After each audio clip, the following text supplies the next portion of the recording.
आई है।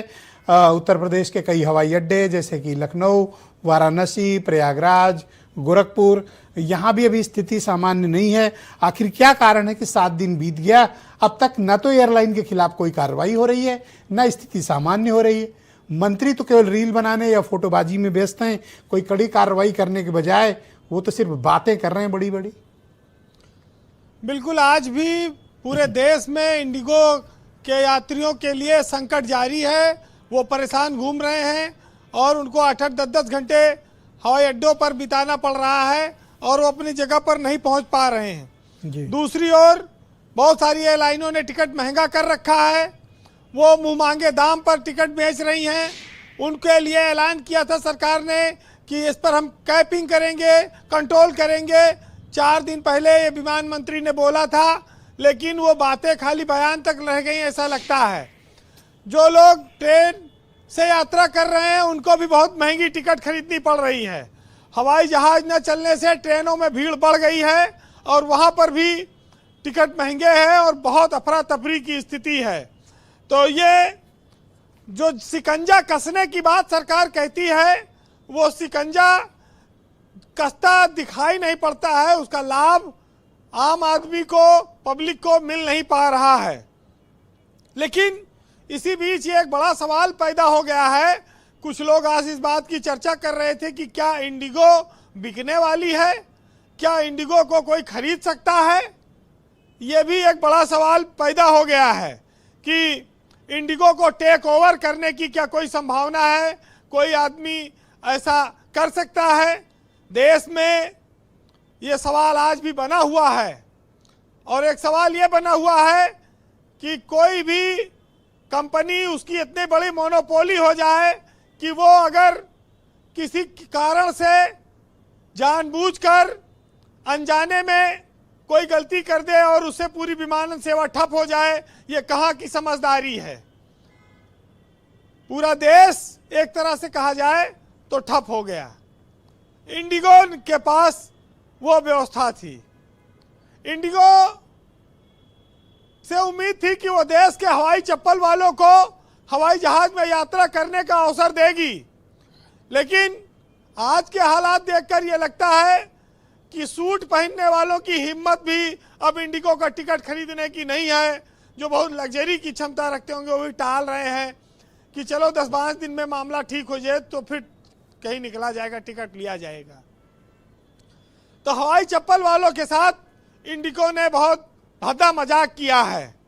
और आपने देखा होगा कि दिल्ली से बेंगलोर, दिल्ली से मुंबई का किराया कितना ज़्यादा बढ़ गया है।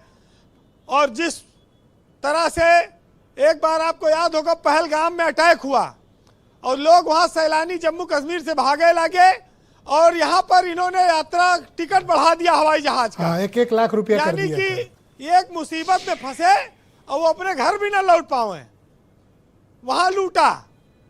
त्योहार आवे तब टिकट के दाम बढ़ा दो, जब कोई आपदा आए, कोई त्योहार आए, अवसर आए, ये विमान कंपनियां अनाप शनाप दाम बढ़ा देती हैं और लोगों की मजबूरी का फायदा उठाती हैं।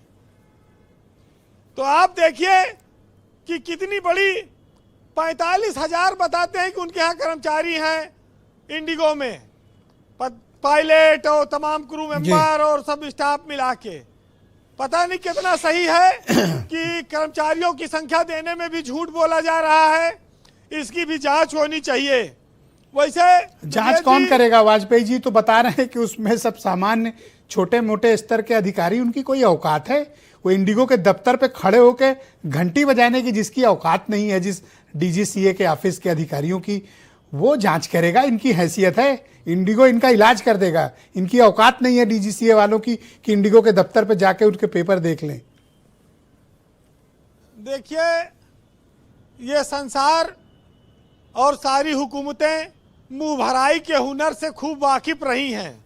वाह। और मुंह भरने के बाद फिर कौन बोल पाया है, ये बताइए।